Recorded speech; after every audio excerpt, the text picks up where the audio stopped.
cadena ibérica tiene una cita con la historia con Pío Moa y Javier García Isaac.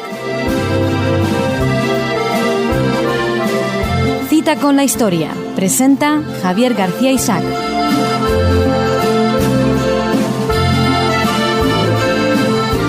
Pues muy buenas tardes, estamos de nuevo en Cita con la historia, cita con don Pío Moa y cita con don Pedro Fernández Barbadillo, que es un clásico en este programa. Don Pedro, muy buenas tardes. Muy buenas tardes a todos ustedes. Bueno, y como siempre, muy buenas tardes a don Pío Moa. Muy buenas. Muy buenas tardes. Muy buenas. Bueno, hoy tenemos otro programa muy interesante que es sobre la cuestión de Gibraltar. Sí. Don Pío. Y luego tenemos también nuestra editorial, nuestra canción también, que eso será en los últimos 20 minutos de programa. La canción se llama El Chal Azul. El Chal Azul. O el pañuelito azul. Chal Azul. Bueno, luego nos contará sí, algo de ello. De esta canción. Es una de esas canciones rusas muy sentimentales, aunque tiene un fin, en alguna versión por lo menos, bastante menos sentimental. Bueno, la semana pasada pusimos, yo tenía un camarada que ha tenido muchísimo éxito. Sí. Además, una versión muy bonita. Sí.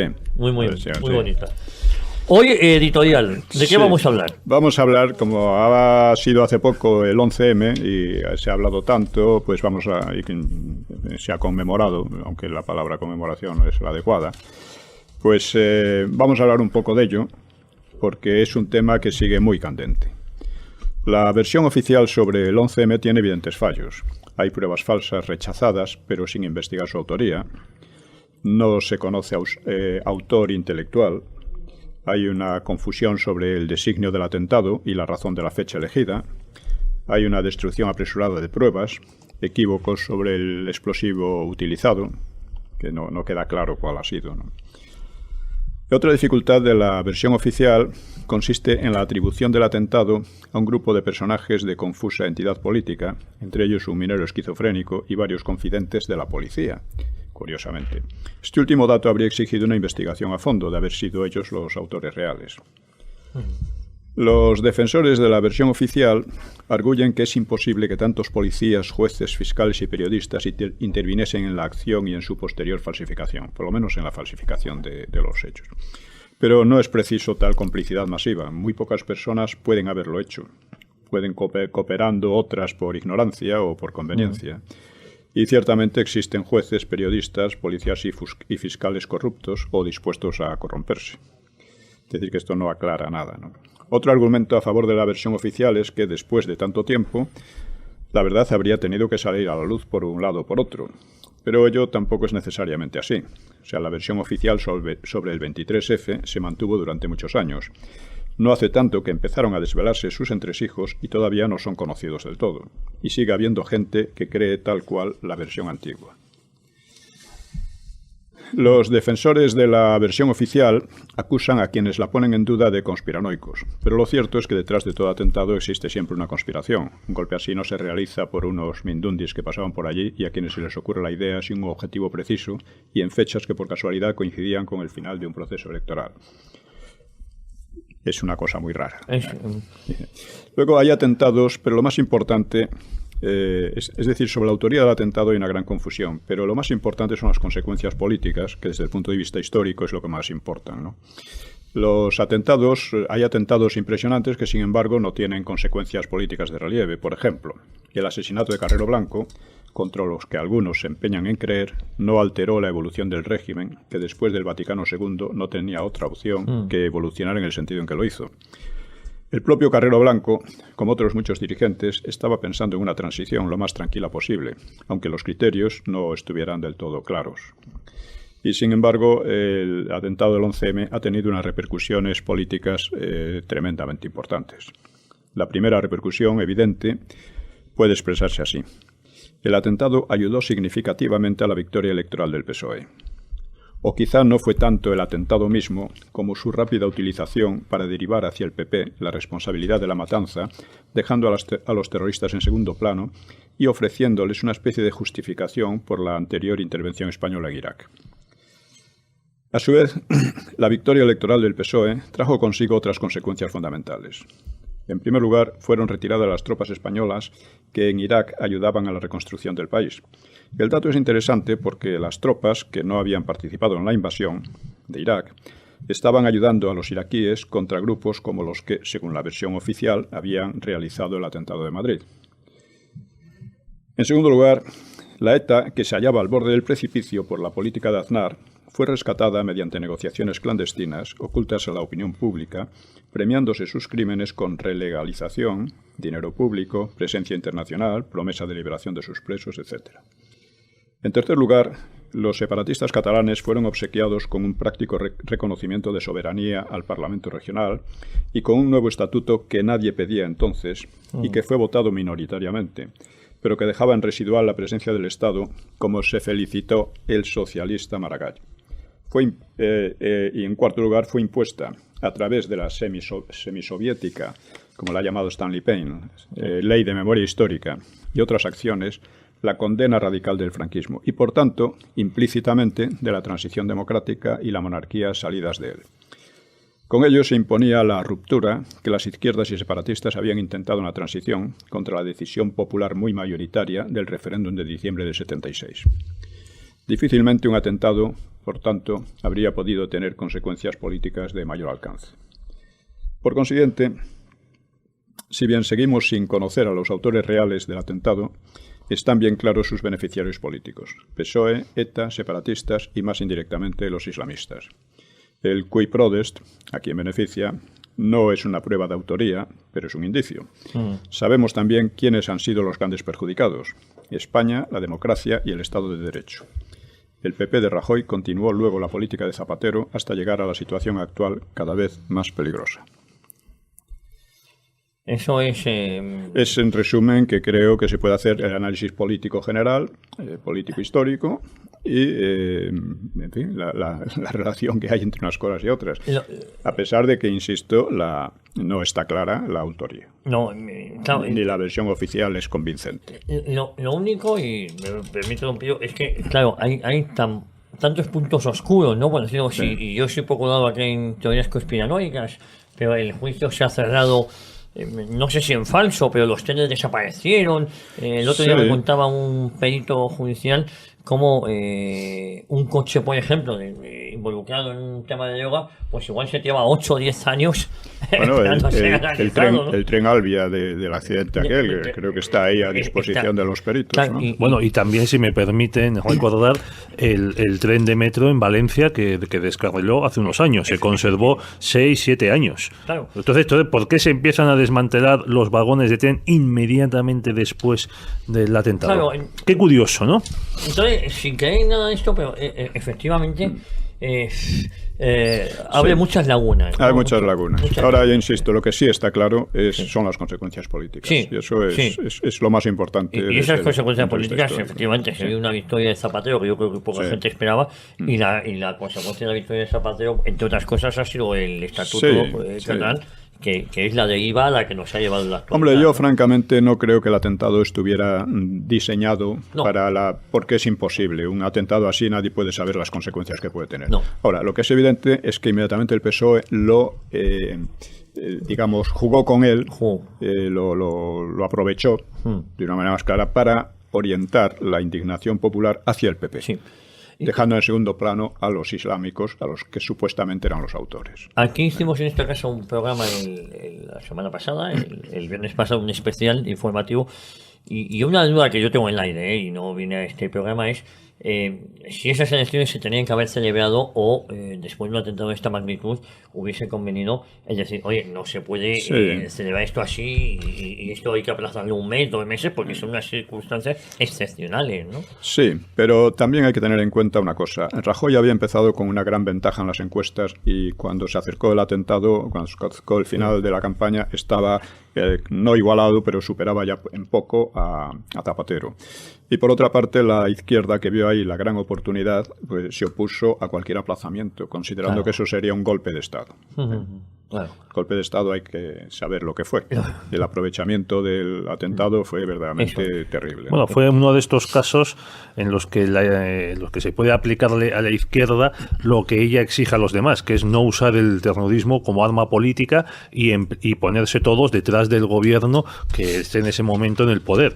Eso fue lo que no hizo en ningún momento ni el PSOE ni todos los demás partidos de izquierda o partidos nacionalistas. En cambio, todos se han puesto detrás del PSOE cuando empezó a legalizar de nuevo a ETA, claro. Eso. Ahí, claro. Ahí no ha habido duda. Bueno, hoy el tema que nos ocupa, don Pío, Pedro Fernández Barbadillo, Gibraltar. Vamos a enfocarla primero. Eso es. ¿Cómo empezar hablando de esta cuestión? Bueno, a la cuestión Gibraltar ya le dedicamos un programa hace más de un año, hace un año y medio. Y seguramente en sus líneas generales es bien conocida para la mayoría de nuestros oyentes. Vamos a hacer un resumen muy breve para enfocarlo. Dice: la posesión inglesa de Gibraltar es el estigma de la decadencia española. Es un residuo de la guerra de sucesión a principios del siglo XVIII. Aquella guerra, que fue una guerra europea y también una guerra civil en España, pues supone un cambio radical en la posición internacional de nuestro país. Durante un siglo y medio, España había desempeñado un papel propio y fundamental en los asuntos de Europa. Pero en aquel momento el país pasa a ser objeto de las políticas de otras potencias. España y sus posesiones se presentaban a estos otros países como un cuerpo inmenso, pero que había perdido la vitalidad, que había perdido el nervio. Y pensaban repartírselo entre ellas. Luis XIV de Francia quería romper, por su parte, la tradicional alianza entre España y el Sacro Imperio Romano Germánico, gobernado desde Austria. Y de paso quería convertir a España en un satélite de Francia. Ello convertiría a Francia en una potencia absolutamente dominante en Europa, lo que no aceptaban Inglaterra, ni el Sacro Imperio, ni Holanda. Así, el candidato francés, que sería el que se terminaría imponiendo, como Felipe V, había sido aceptado por Carlos II, el último rey español de la dinastía de los Austrias, pero le salió un competidor, el archiduque Carlos de Austria, y la guerra consiguiente, que duró 12 años. La guerra terminó en cierto modo en tablas por el Tratado de Utrecht, que tendría gran influencia en la evolución posterior del continente. La gran beneficiada fue Inglaterra, que se convertía en primera potencia naval europea, obtenía el monopolio de la muy rentable trata de esclavos en América, quitaba a España, Gibraltar y Menorca, y a Francia gran parte de sus dominios canadienses y alguna isla de las Antillas.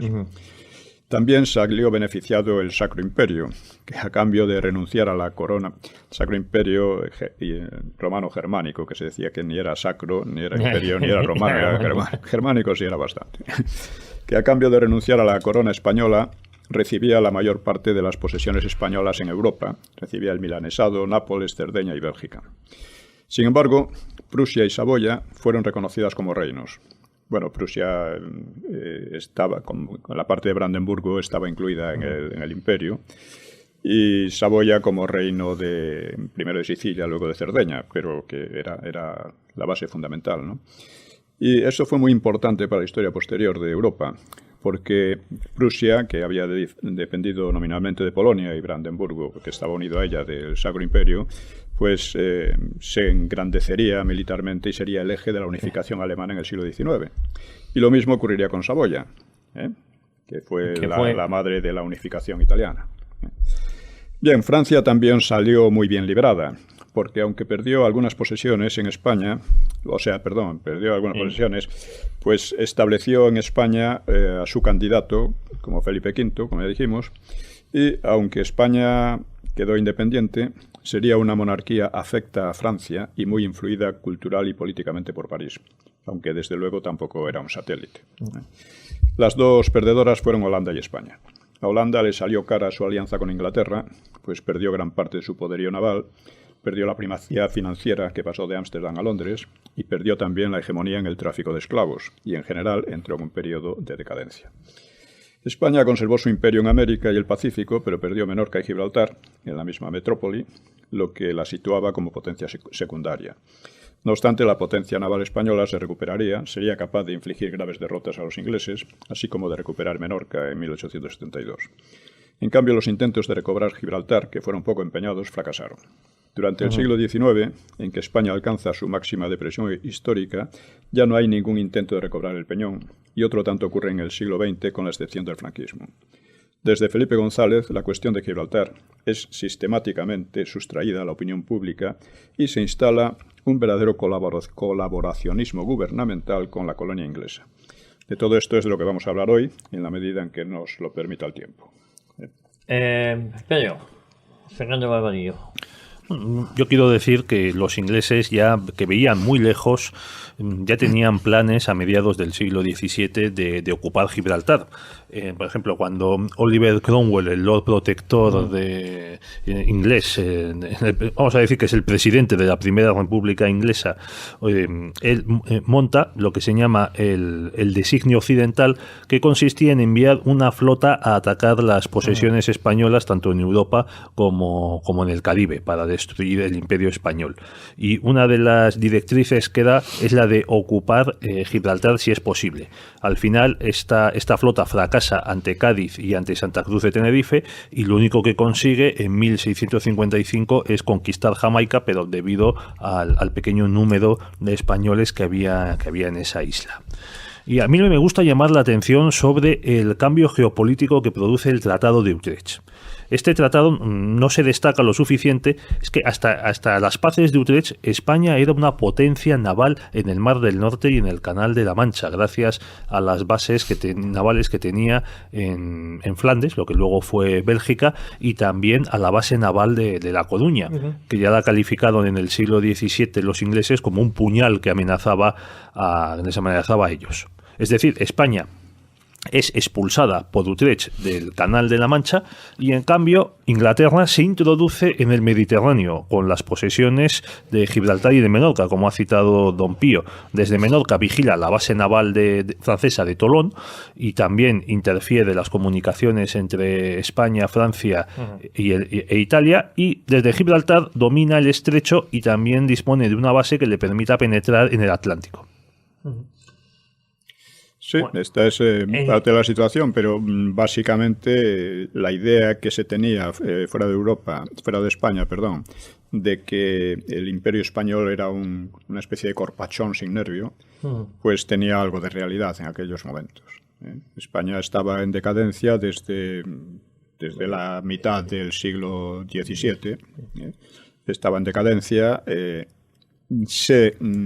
esta decadencia se corrigió luego en el siglo XVIII.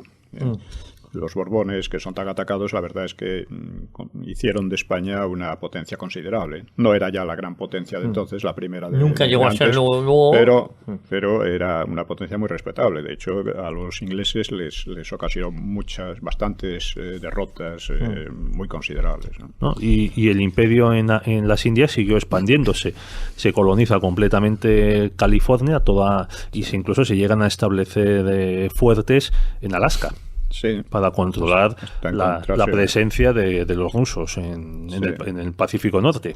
Sí. Pues, si les parece, hacemos la primera pausa publicitaria aquí, minuto y medio, y volvemos de inmediato aquí en Cita con la Historia. Hoy cita con don Pío Moa, cita con don Pedro Fernández de Barbadillo, hablando sobre Gibraltar.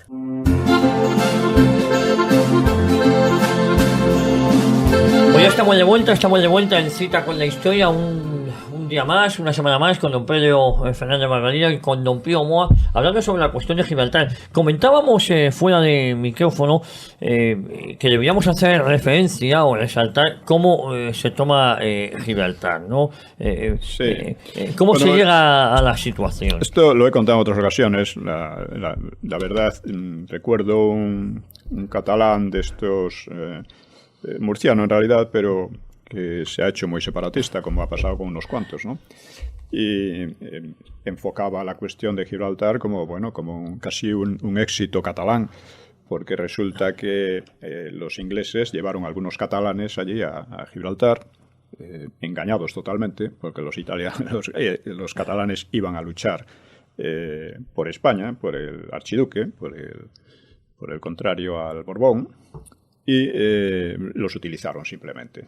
Ellos no tenían la menor idea de que los ingleses iban a quedar con aquello. Entonces la flota anglo-holandesa de Rooke primero llegó a Barcelona, pensaban que les iban a recibir con los brazos abiertos, Y no fue así. En consecuencia, bombardearon Barcelona, cosa que los separatistas se olvidan. Perdón, fue el primer bombardeo de Barcelona que se produce en esa guerra. Exactamente. Y entonces, pues, cabreados, vamos a decir así, por su fracaso, pues se volvieron, o sea, navegaron hacia Gibraltar, lo tomaron con una gran cantidad de una superioridad absoluta, y decía el murciano que bueno, que los catalanes se habían portado heroicamente. Allí no hubo heroísmo ninguno, era una desproporción tal de fuerzas que es ridículo, ¿no? Pero es el tipo de mitos que fabrican estos.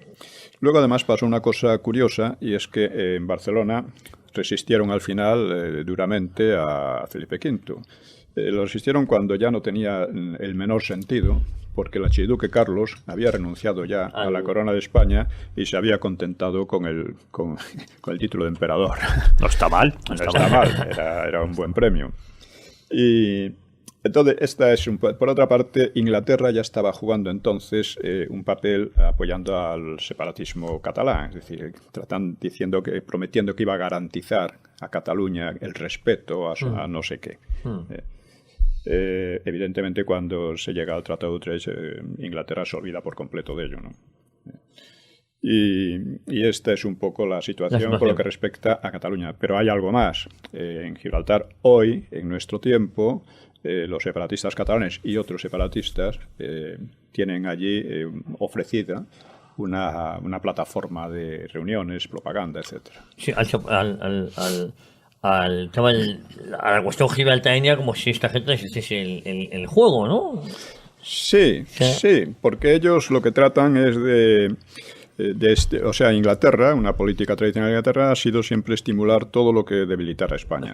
Y desgraciadamente eso continúa hoy. Luego hablaremos más de eso. Sí, eso mismo lo hicieron también los ingleses en el siglo XIX. Siempre que había un pronunciamiento, una conspiración que fracasaba, los que podían se escondían en Gibraltar, o sea, se refugiaban en el Peñón. Y creo que del Peñón salió la expedición del general Torrijos, que desembarcó en Málaga contra Fernando VII, que fue desbaratada, y Torrijos y sus compañeros fueron fusilados en la playa.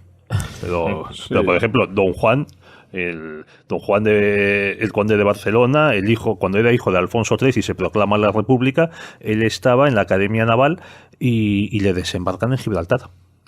Sí, se produce sobre todo en el siglo XIX una depresión terrible de España como país independiente, ¿no? Que en gran medida pasa a estar muy mediatizado por Inglaterra, y Gibraltar juega ahí un papel importante. Allí, sobre todo en las logias masónicas de Gibraltar, se fraguaron varios pronunciamientos, y era un foco de agitación, mientras que en ese siglo a nadie se le ocurre intentar recuperar Gibraltar. Bueno, parece que en la Primera República, ¿no? Bueno, eran palabras más que otra cosa, pero al menos hablaban de este asunto los políticos españoles, y a diferencia de los de ahora, que es que no es que ya no solo no hagan nada, sino que es que encima ni hablan de ello. Pues vamos a ver, Estanislao Figueras dijo de Gibraltar lo siguiente: el objetivo de la nación debe ser, en esta como en todas las cuestiones, buscar el engrandecimiento y la prosperidad, para que esta política nos lleve a Gibraltar. Francisco Pi Margal, otro catalán: la patria está encogida porque está cercenada con la exclusión de Gibraltar. Nicolás Salmerón: Inglaterra extiende continuamente su dominio en el territorio de España. Y Emilio Castelar: yo admiro mucho a la nación inglesa, mas declaro que no puede ser nuestra aliada mientras posea Gibraltar. Frases muy patrióticas, ¿no? Pues sí, esperar que los actuales republicanos de Podemos y otros partidos digan algo de esto, pues es como pedirle peras al famoso Olmo. Bueno, o el PSOE, ahora vamos a hablar un poco de cómo funciona el PSOE en relación con esto, ¿no? La verdad es que esas frases de estos políticos eran muy ajustadas, lo que pasa es que eran pura palabrería, porque realmente los republicanos de la Primera y de la Segunda República siempre han sido tanto botarates, ¿no? Bueno, aquí Cartagena creo que llegó a declarar la guerra a Alemania. Sí, cosas de... sí, se ha declarado independiente también. Sí. En fin, son estas peculiaridades. Pero el fondo de lo que decía es muy justo. O sea, España no puede ser aliada mientras tenga una colonia en nuestro territorio. Es una cosa de cajón. O sea, un país no puede ser amigo de otros si tiene en su territorio un enclave que es una verdadera ofensa permanente. Claro, que ese es el problema de la actual Unión Europea, ¿no? Que se ha permitido esta situación, la damos ya por buena, y de hecho, si uno se fija, ningún partido electoral lleva en su programa, ningún partido con representación parlamentaria lleva en su programa la recuperación de Gibraltar, ni siquiera el amago de pedir su soberanía, ¿no? Bueno, pero eso más que culpa de la Unión Europea es culpa del gobierno, de los distintos gobiernos españoles. Sí. O sea, a los polacos y a los finlandeses les va a importar muy poco lo que pase en el estrecho de Gibraltar si no nos importa a nosotros. Lo políticamente correcto nos ha llevado a esa situación, a ver, por buena status quo. Pero... El otro día escuché en el programa de Luis del Pino, al que suele ir Don Pío todos fines de semana, al embajador Fernando Arias Salgado decir que en este Consejo Europeo en el que se negoció con el primer ministro británico David Cameron para por favor, que no se vayan ustedes, los ingleses y tal, le dijo, bueno, pues decía Arias Salgado, decía, bueno, y si Grecia fue capaz de vetar el acuerdo mientras no se le ofreciesen pues compensaciones por hacerse cargo de los miles de inmigrantes que llegan a Grecia y traídos por el mensaje demagógico de Angela Merkel, ¿por qué España no se plantó y vetó el mismo acuerdo diciendo, por ejemplo, que la Unión Europea exija a Gran Bretaña que abra conversaciones con España? Solo eso, que se cumplan las resoluciones internacionales de la ONU y que se hablan negociaciones. Pero el presidente del gobierno español, Mariano Rajoy, no hizo absolutamente nada. Bien, pues como íbamos diciendo al principio, los únicos gobiernos que hicieron mucho para recuperar Gibraltar fueron los de Franco. Hubo en primer lugar una victoria diplomática trascendental en la ONU porque Inglaterra declaró a Gibraltar colonia con el propósito de incluirla como a descolonizar, que quedaría evidentemente, seguiría siendo una colonia de hecho, porque los llanitos lo que quieren es ser ingleses y estar con Inglaterra, ¿no? Entonces, claro, esta era una maniobra que iba contra un principio de la ONU, que la autodeterminación no puede ser de territorios que son parte de otros.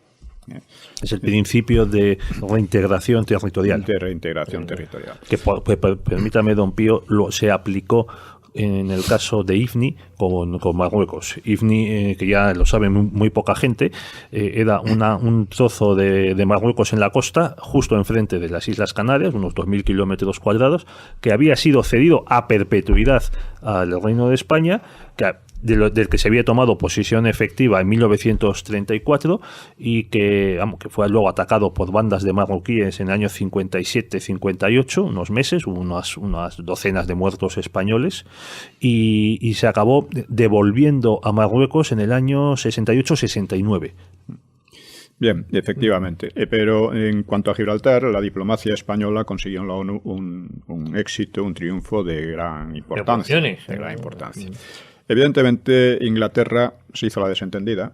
No, literalmente, digamos que se negó a aplicarlo. Se negó a aplicarlo totalmente, sin más. Y hasta montó un falso referéndum. Exactamente. En consecuencia, el franquismo diseñó una política que por una parte era cerrar la verja y por otra el desarrollo del campo de Gibraltar. Es decir, este desarrollo fue importante. Dio lugar, por ejemplo, al puerto de Algeciras, que se ha convertido en uno de los más importantes de Europa. Es el de mayor tráfico de España. De contenedores y tal. Sí, y luego a su vez ese plan fomentó la instalación de algunas industrias, como por ejemplo la refinería de Cepsa y la siderurgia de Acerinox. Efectivamente, es decir, allí se fue creando una base industrial para absorber la población que antes dependía de Gibraltar. Esta fue una política muy acertada, doblemente acertada, y que convirtió el Peñón en una ruina para Inglaterra. De hecho, estaban muy preocupados, cada vez más preocupados, los ingleses con este problema. Y si resistieron, fue simplemente porque ellos tienen una experiencia bastante larga, saben que los políticos españoles, por desgracia... ¿Son flojos? Son flojos. Llevamos ya mucho tiempo así. En el franquismo no eran flojos, pero después sí. Y ellos pensaron... Es más, trataban además de jugar, como el franquismo era una dictadura, pues dando a entender que si se liberalizaba el país, o sea, tendría que cambiar esa política. Abrir la verja era una manera de ser aceptados en Europa, en la Unión Europea, eso, vamos, lo que era entonces la Comunidad Económica Europea, ¿no? Que era falso también, ¿no? Es decir, la mayor parte de los países tenía sin cuidado. España tenía relaciones con todos los países que quiso tenerlas y solo no los tenía con los que no quiso tenerlas, como la Unión Soviética. También México, pero bueno, México es un caso especial. Allí estaba el caso del Vita, que yo creo que es lo que hacía que el gobierno mexicano no quisiera entrar en detalle, pues si acaso se le pedían responsabilidades, ¿no? Pero es que además España obtuvo esa victoria en la ONU con el apoyo de docenas de países de América, de Asia y de África, incluso algunos de Europa, que conocían el colonialismo británico. Y alguno comunista también hubo en esas resoluciones, si no me equivoco, ¿no? Sí. Fue una victoria muy amplia, pero ya digo, inefectiva, o sea, efectiva, fue muy importante en el sentido de que diplomáticamente y desde el punto de vista de la posición internacional, España quedaba en excelente posición, mientras que Inglaterra quedaba muy mal. Pero claro, insisto, los ingleses que siempre aplican una política un tanto independiente de lo que podríamos llamar la moralidad internacional, incluso las leyes internacionales cuando les conviene, pues no hicieron caso. La política de Franco de haber persistido, de haberse mantenido en la democracia, seguramente habría dado sus frutos.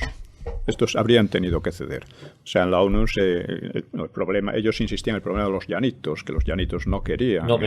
Claro que no quieren, pero la resolución es decir, los llanitos se les respetarán sus intereses, pero no sus deseos.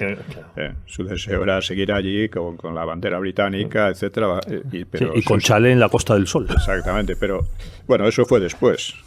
Pues con Franco no tenían chales en la Costa del Sol. No.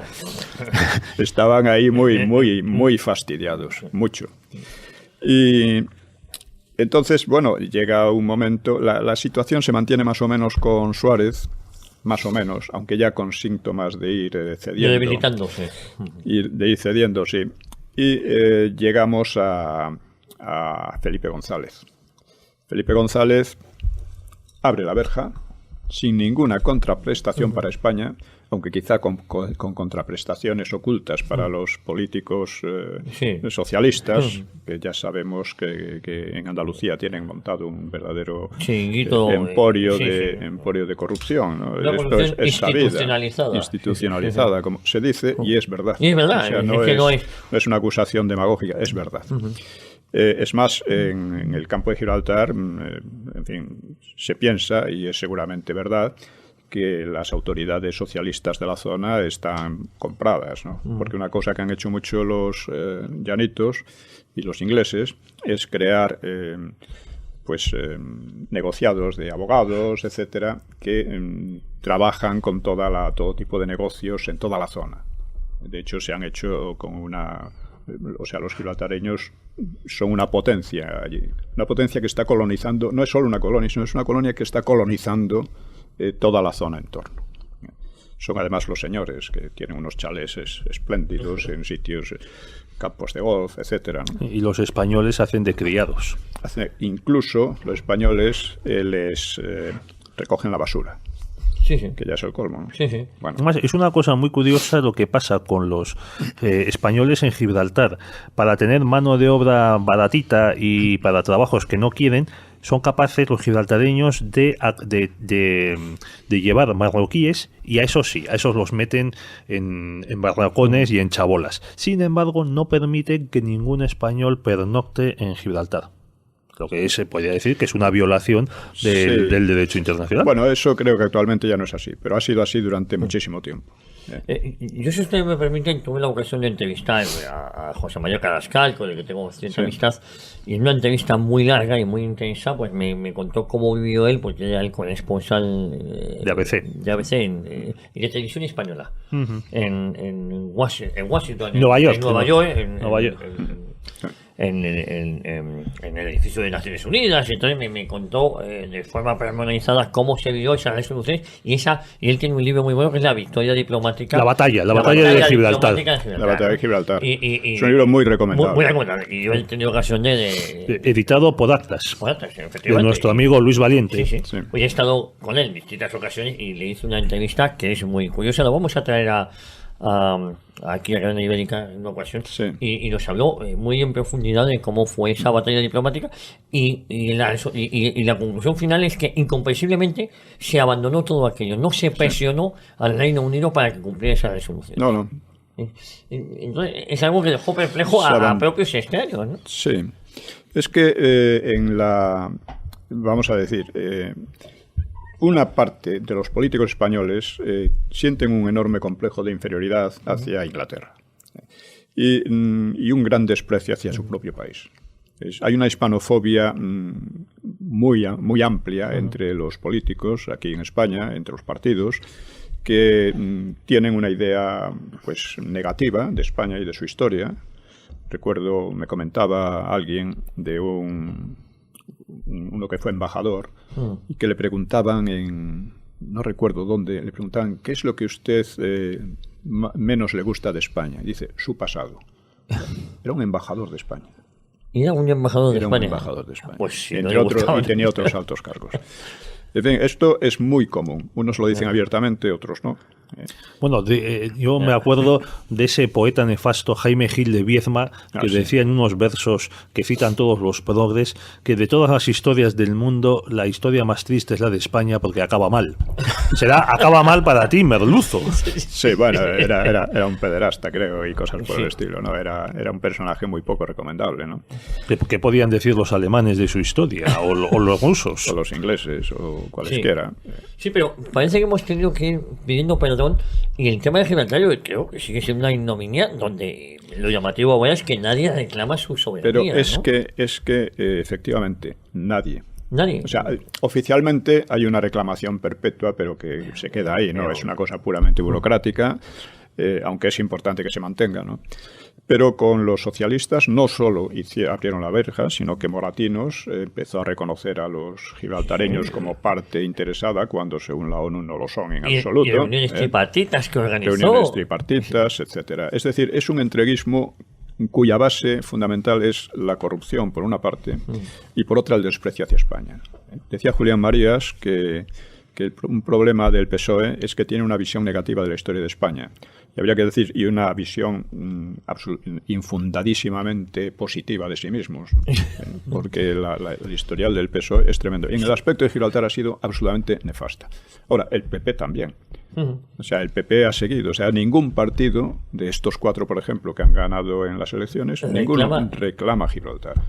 Y vamos a ver por qué es tan importante Gibraltar. Porque muchos creen que, bueno, pero es una cosa que está ahí pequeña, que no pasa nada, ¿no? Pues pasa mucho. Pues vamos a hacer el último parón publicitario, volvemos de inmediato y empezamos con ese... Me permite simplemente defender al único partido, que aunque no tiene representación parlamentaria, que yo conozco que defiende la españolidad de Gibraltar, y es Vox, presidido por Santiago Abascal. Efectivamente. Sí. No, yo hablaba de partidos con presencia parlamentaria. Pero bueno, yo siempre digo que si a la gente no le gusta lo que está viendo, pues que cambien su voto. Vamos a ir a publicidad, volvemos de inmediato y continuamos con este tema.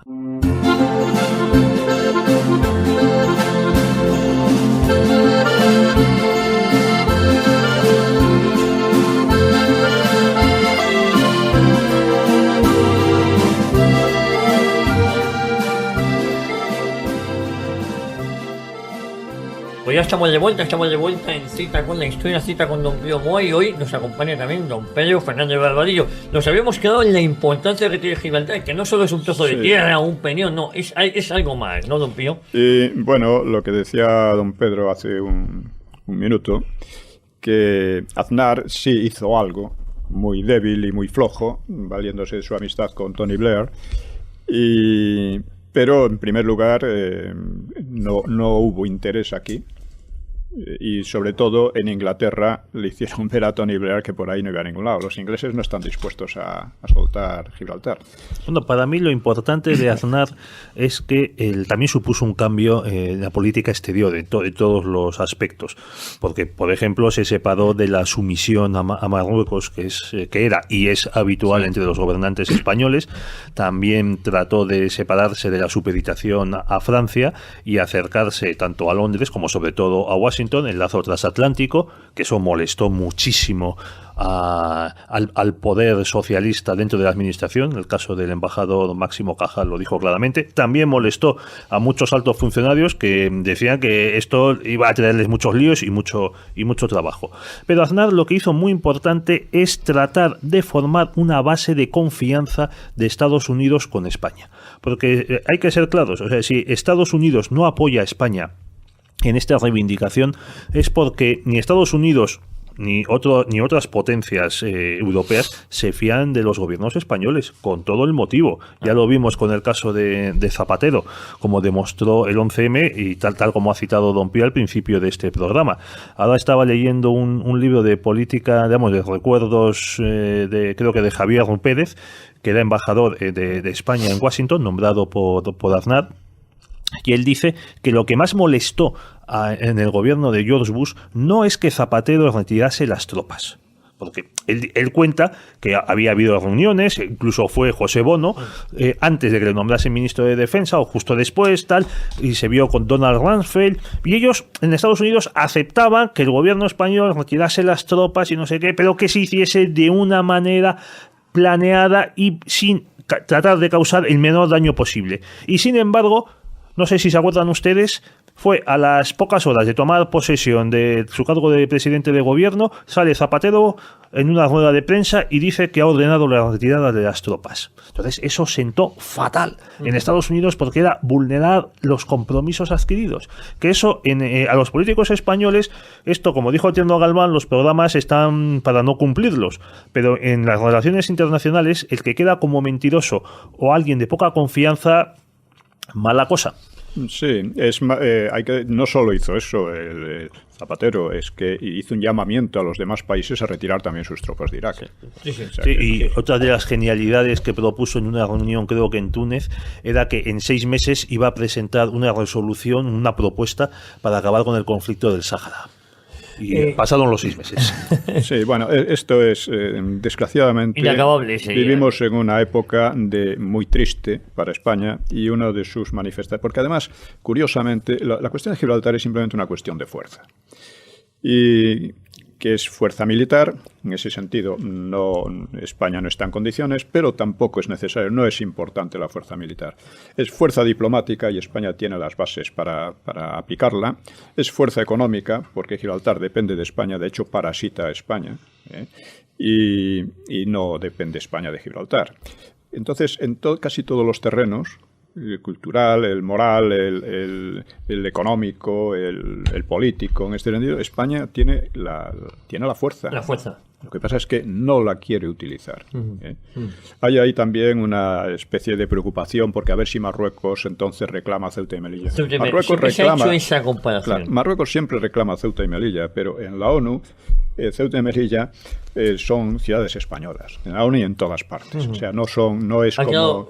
Claro, suficientemente demostrado de que España estaba ahí antes incluso de la creación de Marruecos. Claro, no tiene nada que ver una cosa con la otra. No, pero es que además hubo una propuesta, no sé si se acordarán ustedes, de este loco mantenido por algún servicio secreto africano, Antonio Cubillo, para tratar de que como el rubio. Sí, tratar de que la OUA considerase a Canarias territorio a descolonizar. Sí. Y entonces, esto lo cuenta Marcelino Oreja en sus memorias y también otros altos cargos que hubo en el Ministerio de Exteriores, como Carlos Robles Piquer, que creo que era subsecretario, al cuenta cómo organizaron una campaña de visitas a los presidentes africanos, de viajes tanto de Marcelino Oreja como incluso del rey Juan Carlos, y cómo se consiguió paralizar eso. O sea que cuando el Estado español, que aunque nos asombre, es un Estado muy potente, se mueve y hay voluntad, se consiguen cosas. Otra cosa es que falte esa voluntad. Pero eso me he quedado antes en la importancia que tiene Gibraltar. No estamos hablando de un peñón. Vamos a hablar de una... Sí, ¿cuál es la importancia que tiene Gibraltar? Vamos a ver. Gibraltar, vamos a hacer una cosa porque no sé cuánto tiempo nos queda ahora. Nos quedan con la canción unos 7-8 minutos. 7-8 minutos nada más. Nada más, porque luego tenemos voy a resumir de un artículo que publiqué hace tiempo. Sí. Dice una idea artificialmente extendida desde hace bastantes años, en particular por las corrientes socialistas y separatistas, afirma que la cuestión de Gibraltar carece de importancia práctica y que insistir en ella resulta una pérdida de tiempo, cuando no una actitud reaccionaria o franquista. Claro está que, si así fuera, habría que preguntarse por qué, en cambio, el Peñón es tan importante para la potencia colonizadora, tan alejada geográficamente de Inglaterra. Una colonia por cuya posesión Inglaterra no se contentó con el leonino Tratado de Utrecht, sino que ha vulnerado sucesivamente las condiciones de dicho acuerdo, siempre con increíble arrogancia, y lo sigue haciendo en la actualidad, haciendo caso omiso de todas las resoluciones de la ONU al respecto. Debemos convenir entonces que sí tiene un interés de primer orden para Inglaterra. Ha ampliado la zona, en fin, ha hecho lo que ha querido, ¿no? En segundo lugar, la razón de ese interés para la potencia colonizadora es cuádruple. En primer lugar, la posesión de Gibraltar aseguraba las comunicaciones del Imperio Británico. En segundo lugar, la roca era un símbolo del poder imperial inglés, era un gran símbolo. Y a la inversa, lo que ellos llamaban la roca, o sea, el peñón. Y a la inversa, un símbolo de la humillación de España, con la que históricamente sostuvo largas rivalidades, ¿no? En tercer lugar, la colonia es un fructífero centro de negocios y tráficos de todo tipo, legales e ilegales, en perjuicio de España.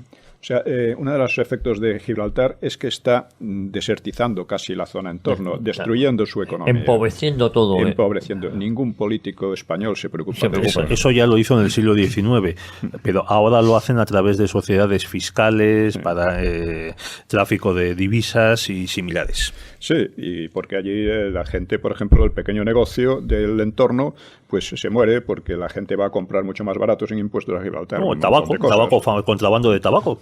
Pero otros muchos géneros, ¿no? En cuarto lugar, el Peñón tiene una importancia como permanente sede de vigilancia, espionaje e incluso amenaza sobre nuestro país. Bien, podría creerse que ese interés británico es anacrónico, por cuanto ha desaparecido su imperio y teóricamente los dos países son amigos y aliados, pero se trata de una falsa apreciación. La mentalidad y la práctica internacional inglesas siguen siendo en gran medida imperiales. Así, Londres mantiene colonias, enclaves y bases en otros lugares del mundo, paraísos fiscales muchos de ellos. Y es el país de Europa Occidental que más gasta en fuerzas armadas. Casi 70.000 millones en 2009, creo que han bajado un poco, más otros económicamente superiores, más que otros económicamente más fuertes, como Francia, ¿no? O Alemania, o incluso entonces más que Rusia, no sé cómo estará ahora. A pesar de que Rusia tiene una población extensión mucho mayores y con muchos más conflictos potenciales. Solo dos países superan el gasto militar inglés, USA y China. E Inglaterra supera proporcionalmente a la segunda con un 2,5% del PIB frente a un 2% de China. Esto ha cambiado últimamente, ¿no? Estas cosas van cambiando. En cuanto a la relación entre los dos países, la mera permanencia de la colonia demuestra que Londres solo contempla la amistad y alianza con una visión imperial desde una posición de superioridad indiscutible. Al interés militar y estratégico, tan fundamental para la mentalidad internacional inglesa, se suma el económico. En tiempos de Franco, con el cierre de la verja, Gibraltar se convirtió en una pesada carga para Londres, al punto de que su diplomacia maniobraba constantemente en pro de su reapertura. Con el tiempo es muy probable que Inglaterra hubiera tenido que devolver el Peñón, como había acordado la ONU, máxime si España presionaba sobre USA, tan interesada en las bases militares españolas. La llegada del PSOE al poder cambió, como ya hemos dicho, cambió todo esto. Es obvio, por tanto, que si Inglaterra concede tanta importancia a Gibraltar, España, en cuyo territorio se encuentra la colonia, debe concederle mucha más todavía. Para España tiene una fundamental importancia militar porque se trata de un punto clave en el eje principal de la defensa española. El eje Baleares, Gibraltar, Canarias. Y en el centro mismo de ese eje resulta que se encuentra una colonia de un país que por el mero hecho de tener la colonia ya no puede ser un país realmente amigo. España tiene además la amenaza de Marruecos, que es el país más agresivo del Magreb, lo ha demostrado en muchas ocasiones y que está siempre presionando sobre Ceuta y Melilla. Desde un punto de vista político, España es el único país europeo sometido a la vejación permanente de soportar una colonia en su territorio. Ello tiene alcance mucho más amplio que el meramente simbólico de dignidad, pues define claramente nuestra decadencia y nuestra posición actual como Estado lacayo en la Alianza Occidental, en la OTAN y en la UE. Da la casualidad de que la OTAN no protege a Ceuta y Melilla, pero sí a Gibraltar. O sea, teóricamente nosotros podríamos tener que luchar por Gibraltar, por un Gibraltar. Sí, porque efectivamente entre toda la OTAN y ni las Islas Canarias tampoco incluyen. No, las Islas Canarias creo que sí. Creo, no estoy seguro. Sí, las Islas Canarias sí. Sí, pues Ceuta y Melilla y Gibraltar no, Y tampoco la entrada en la Unión Europea ha supuesto el más mínimo avance en ese sentido. Y la desatención del resto de Europa a un hecho intolerable como es este, pues demuestra que los únicos quienes tienen que resolver los problemas son los mismos españoles. No pueden delegarlos en otros. Sí, a mí solo me gustaría añadir que uno de los motivos por los que Gran Bretaña conserva Gibraltar es que dentro del Peñón están las bases de espionaje de interceptación de comunicaciones de la red Echelon. Exactamente. Tan famosa. Sí, sí. Pues, don Pío, yo creo que esto aún nos ha quedado suficientemente claro, sobre todo nos ha quedado claro, usted ha constatado hoy aquí, la falta de voluntad por parte de los distintos gobiernos españoles de reclamar la soberanía sobre un territorio que es indudablemente español. Es la hispanofobia, que es una plaga terrible de nuestra clase política. Hoy teníamos una canción, si quiere, para cambiar de tema, para despedirnos con buen sabor de boca. Esta canción, ¿cuál es? Esta que vamos a escuchar a continuación. Esta canción se llama Sinji Platoček. El pañuelo azul. El pañuelito azul. El pañuelito en realidad se refiere al chal. Vamos a oírla. Pues vamos a oírla y ahora comentamos sobre ella. Синенький скромный платочек падал с опущенных плеч. Я провожала и обещала синий платочек сберечь. И пусть со мной нет сегодня любимый родной, знаю, с любовью ты к изголовью прячешь платок голубой. Знаю, с любовью ты к изголовью прячешь платок голубой. Письма твои получая, слышу я голос родной, и между строчек синий платочек снова встает предо мной. И мне не раз снились предутренний час, кудры в платочке, синие ночки, искорки девичьих глаз.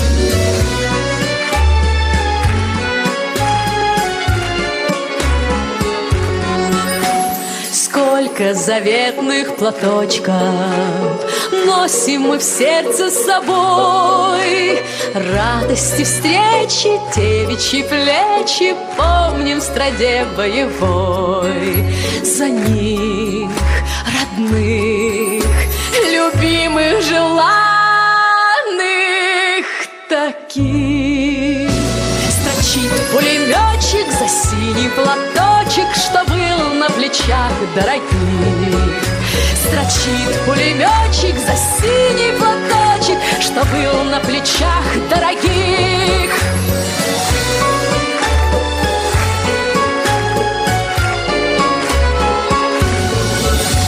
Bueno, la canción es muy bonita, desde luego. Recordad que ya en el programa de la División Azul incluimos la canción Katyusha, muy famosa, que luego aquí se Kasachok y no sé qué. Luego no tenía aquí, nada que ver. Aquí luego la cantaba Georgie Dan. Bueno, la letra más o menos dice: recuerdo aquel pequeño chal azul, o aquel modesto chal azul, colgando de tus hombros. Me solías decir que nunca olvidase nuestras tiernas y alegres citas al caer la noche. Nos hemos separado, querida mía. Ya no hay más noches de encuentro. ¿Dónde estás, chal azul, dulce y deseada querida mía? A menudo en el combate me sigue tu imagen con tu mirada amorosa. Y una de las versiones termina de una manera un poco peculiar. Dice: es por estas cosas por las que el ametrallador dispara y dispara. Son muy nostálgicas las canciones soviéticas, muy poéticas, muy también, poéticas sí. también, ¿no? Sí. Pero Bueno, salvo el final. A la vez son duras, ¿eh? Bueno, vimos también la que pusimos, la Guerra Sagrada. Sí. Guerra Sagrada es feroz, es tremenda, ¿no? Sí. Y bueno, pues... ¿Y cuándo se popularizó esta canción? En la guerra. En la Segunda Guerra Mundial Sí, también, sí, en la ¿no? Segunda Guerra Mundial. Es como Lili Marlene y es un poco del estilo de esas. El próximo día podemos poner otra también sentimental alemana, ya que estamos en canciones de la Guerra Mundial. Sí. Hay una que es muy conocida, es Erika. Erika. Pero que tiene un sonido muy distinto. Esto es un vals, muy bonito y tal. La de Erika tiene un aire, a pesar de ser una canción sentimental, un aire como militar, ¿no? Se da cuenta, don Pío, que estamos alternando entre alemanes y soviéticas, ¿eh? Sí. Anglosajones pocas. Ya hemos dicho, es que los anglosajones no produjeron una gran música en la Guerra Mundial. Sí. En la primera sí. La primera sí, sí. la de Tipperary, A Long Way to efectivamente, Tipperary. sí. Esa se cantó además por todos, alemanes también, inglés, como pasó con Lili Marlene, ¿no? Pero en la Segunda Guerra Mundial en la Segunda Guerra Mundial yo no conozco ninguna así significativa, ¿no? Seguro que las hay, pero no... Sobre todo fueron soviéticas y alemanas. No tienen la fuerza como... Sí, exactamente. Bueno, ¿no? pues don Pedro Fernández Barbarillo, no hay tiempo para más. Ha sido un placer tenerle aquí hoy con nosotros. Lo mismo digo. Y don Pío Moa, la próxima... Bueno, decir que el próximo domingo será domingo de resurrección. Vamos a repetir, le digo porque a todos nuestros oyentes, a todos nuestros fieles, pues vamos a repetir el programa sobre el separatismo catalán, si les parece a ustedes. Sí. Por su importancia que tiene y dado las fechas que son, pues repetimos el programa sobre el separatismo catalán. Porque la mayoría de la gente tiene unas ideas muy vagas sobre el asunto. Si me permiten decir, el domingo de resurrección es el día de la patria vasca para el PNV, el Aberreguna. Yo alguna vez me ha pillado ahí, Fue cuando... Cada vez va menos gente, las cosas hay que decirlas. Sí, fue cuando Sabino Arana recibió la inspiración de su hermano.